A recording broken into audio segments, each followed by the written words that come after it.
Kıymetli izleyicilerimiz, özellikle Avrupa'da yaşayan vatandaşlarımızın en önemli sorunlarından bir tanesi maalesef sürekli artan ırkçılık. İşte bugün size bu Almanya'da yaşanan bir ırkçılık olayını anlatmaya çalışacağım. Bir vatandaşımızın başına gelen ırkçılık olayını, üzücü bir durum ancak maalesef sürekli olarak ırkçı saldırıların, söylemlerin Almanya'da arttığını gözlemliyoruz. Bakın, olayın yaşandığı yer Duisburg. Duisburg'da yaşayan Yeşim Kaya'nın aracına ırkçı bir saldırı düzenlendi. Saat 01.30 sıralarında oğlunu arayan arkadaşlar annesinin aracının yandığını söylüyor ve hemen aşağıya iniyorlar. İndiklerinde polis ve itfaiyenin olay yerinde olduğunu gözlemliyorlar ve maalesef bu aracın üzerine küfürlü kelimeler yazıyorlar ve gamalı haç çiziyorlar. Evet. Bunun ardından tabii ki Yeşim Kaya olayın aydınlatılması için polise gerekli ifadeleri veriyor, şikayetçi oluyor. Yine Yeşim Kaya şunu söylüyor: yaşamış olduğumuz bölge tamamen göçmenlerin yaşamış olduğu bir bölge. Duisburg'a 15 kilometre uzaklıkta. Öncelikle Yeşim Hanım'a geçmiş olsun dileklerimizi iletiyoruz. Aslında meydana gelen bu olay bize gösteriyor ki Almanya ve diğer Avrupa ülkelerinde ırkçılık adeta hortlamış vaziyette. Yeşim Hanım'ın yaşamış olduğu bu olay Allah'tan ucuz atlatıldı. Cana gelen mala gelsin diyoruz. Verilmiş sadakası varmış ki kendilerine, çocuklarına, ailesine herhangi bir şey olmadı. Bu ülkede, Almanya'da insanlar diri diri yakıldı arkadaşlar. Irkçılar tarafından, Zollingen diyeyim, devamını siz bilin. Ve daha pek çok olay, onlarca olay meydana geldi. Şimdi buradaki temel sorun şu arkadaşlar: tabii ki ırkçılık bir insanlık suçu. Ama yasalar maalesef caydırıcı olmadığı için bu olayları yapanlar yakalanıyor. 3-5 ay en fazla cezaevinde kaldıktan sonra dışarıya gidiyor.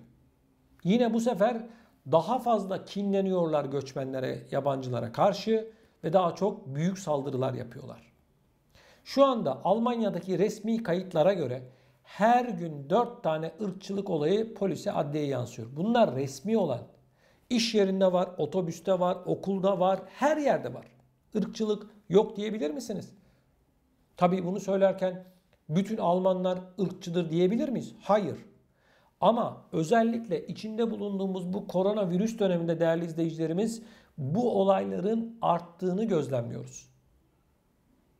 Oysa ki bakın, aklı başında olan insanlar şöyle düşünür: göçmenler sayesinde bu ülke kalkınıyor. Göçmenler sayesinde büyüyor, katma değer oluşturuyor, değil mi? Örneğin 1960 yılında Türkiye ile Almanya arasında yapılan işçi anlaşması, göçmen anlaşması yaklaşık 50 yıl oldu. 50 yıldır Türkler, göçmenler bu ülkeye hizmet ediyor. Bu ülkenin kalkınması için alın teri döküyor. Göçmenlerle var olan bir ülke. Sanayi devrimini en üst zirvede yapmış, kalkınmasını en iyi şekilde planlamış bir ülke Almanya. İkinci Dünya Savaşı'ndan çıkmasına rağmen sanayi devrimini en iyi yapan ülkelerden bir tanesi. Takdir ediyoruz. Ancak bu kadar basit bir gerçeği dahi göremeyecek durumda olan ırkçılar var. Şimdi size soruyorum: sizin bu ülkeye kattıklarınız, verdikleriniz mi çok, aldıklarınız mı çok? Ben size söyleyeyim. Verdikleriniz aldıklarınızdan 100 kat daha fazla. Çoğu vatandaşımız 2000 euro civarında bir maaşla geçinmek zorunda Almanya'da. Ama oluşturduğunuz katma değer aylık en az 20.000 euro. Evet, işin ekonomik boyutu bu. Ülkenin kalkınması için gece gündüz çalış, alın teri dök, 45 yıl çalış, 35-40 yıl çalış, emekli ol, aldığın para ne kadar? 1000 euro. En fazla. Ortalamayı söylüyorum. Tabii ki yüksek alanlar var ama toplumun çoğu bu civarda, 1000 euro civarında maaş alıyor. Sosyal yardımlar olmadan hadi geçin bakalım, geçinebiliyor musun? Onun için diyorum ki verdikleriniz daha fazla. 35 yıl, 40 yıl ömrünü çürütüyorsun, çalışıyorsun, sana verdiği para bu kadar. Hala bunu anlamak, görmek istemeyen ırkçılar var. Evet arkadaşlar, Almanya göçmenler sayesinde bu kadar büyüdü. Ama gelin görün ki işte Sayın Yeşim Kaya hanımefendinin başına gelen bu olayda olduğu gibi anlamak, görmek, bilmek istemiyorlar. Dünyada arkadaşlar tek bir ırk, tek bir millet diye bir kavram yok. Bitti o işler. Bitti. Saf ırk, saf Alman falan. Var mı böyle bir şey? Hangi ırk birbirine karışmadı? Böyle bir şey var mı? Ya ırkçılık nedir kardeşim? Hangi ırktan bahsediyorsun? Böyle bir şey yok. Böyle bir kavram yok bir kere. Yok böyle bir şey. Türkler Almanlarla evlenmiyor mu kardeşim? Almanlar başkalarıyla evlenmiyor mu? Bitmiş. Bu olaylar bitmiş. Irk mırk olayı yok arkadaş. Karışmış, hepsi birbirine girmiş. Kültür olarak da karışmış. Fiziken de karışmış vaziyette.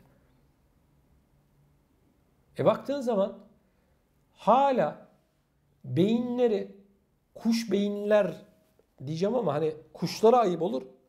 Kuşlar bile yani onlarda bile bir mantık var. Yaşam tarzlarını içgüdüsel olarak var yani.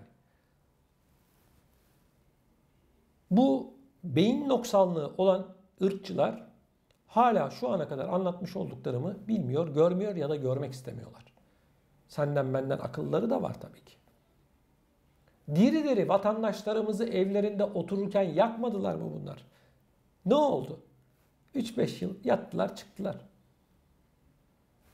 Böyle ceza yok. Bakın polisler ırkçılık yapıyor diyoruz değil mi? Hep anlatıyorum. Beni takip edenler bilir. Gerek Türkçe Haber'de gerekse Emekli TV'de anlatıyorum biliyorsunuz. Geçtiğimiz günlerde Köln'de bir tane polisin cep telefonuna şikayet üzerine el konuluyor. Arkadaşlarına mesaj atmış gruptan, WhatsApp grubunda polis arkadaşlarına. Diyor ki az önce diyor bir tane Türk'ü tekmeledim diyor. Ağzını burnunu kırdım, fotoğrafını atacağım size diyor. Görüyor musunuz arkadaşlar? Hukuku korumakla görevli polis yapıyorsa o sokaktaki hokkabazı ben şaşırmıyorum. Hukuku korumakla görevli polis arkadaşlarına diyor ki ben diyor bir Türk'ün ağzını burnunu kırdım, tekmeledim diyor. Size fotoğraflarını atacağım diyor. Peki bir polisin Almanya'da görevden men edilmesi için 12 aydan fazla ceza alması lazım. Ne yapıyorlar biliyor musunuz? En baba suçu işlemiş olana 9-10 ay ceza veriyorlar. Gidiyor 9-10 ay meslekten uzak kalıyor, sonra geri dönüyor. Bu sefer ırkçının kralı oluyor. Ya diyor ki bir tane Türk'ün ağzını burnunu kırdım, tekmeledim diyor. İşte böyle arkadaşlar. Birileri diyor ya Türkiye'den, oh gurbette bir eliniz yağda bir eliniz balda diyor ya. Gel de gör. Uzaktan davulun sesi tabii sana hoş geliyor. Tabi bunu söylerken bütün polisler, bütün Almanlar böyle demiyorum ben. Sakın yanlış anlamayın. Ama bunlar hasta. Hasta bunlar. Kanunların daha caydırıcı olması gerekiyor. Böyle bir suçu işlemiş bir kişi. Bakın bir olay da anlatayım. Yine bu Köln'de. Polis başka bir göçmeni kaburga kemiğini döverek kırıyor. Polis kırıyor. Sonra iç kanamadan dolayı bu kişi bir hafta sonra ölüyor. Köln'ün İçişleri Bakanı çıkıyor. Ne diyor biliyor musunuz? Kuzey Ren-Vesfalya'nın İçişleri Bakanı. Biz diyor bu polis hakkında adam yaralamaktan soruşturma açtık diyor. Adam ölmüş. Diyor ki soruşturmayı diyor adam yaralamaktan açtın. Ya kardeşim senin polisin kovboy mu polis mi? Adam ölmüş ölmüş. Ne adam yaralamasından bahsediyorsun sen? Yani aşağıdan yukarıya kadar her şekilde bunlar bir de birbirlerini koruyorlar. Hani bir laf var söylemek istemiyorum ama yine de söyleyeyim. İt iti ısırmıyor. Teşbihte hata olmaz. Mecazen konuşuyoruz biz.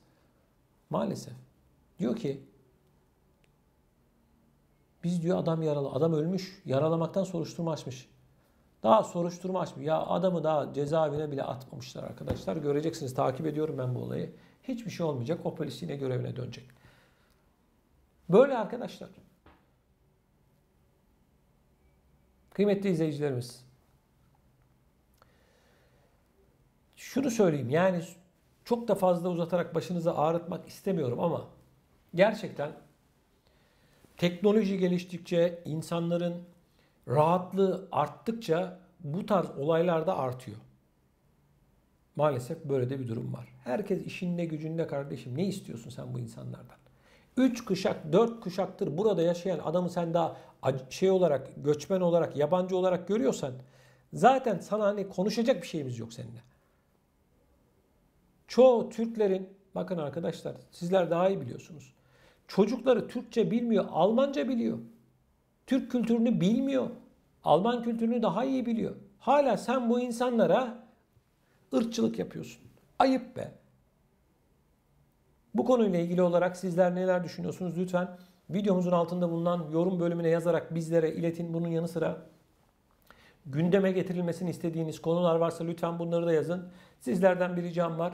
Mutlak surette videolarımızı beğenmenizi ve kanalımıza abone olmanızı sizlerden bekliyorum. Gerek ana vatanımız Türkiye'mizden gerekse dünyanın dört bir yanından bizi izleyen herkese sağlıklı ve mutlu günler diliyorum. Hoşça kalın.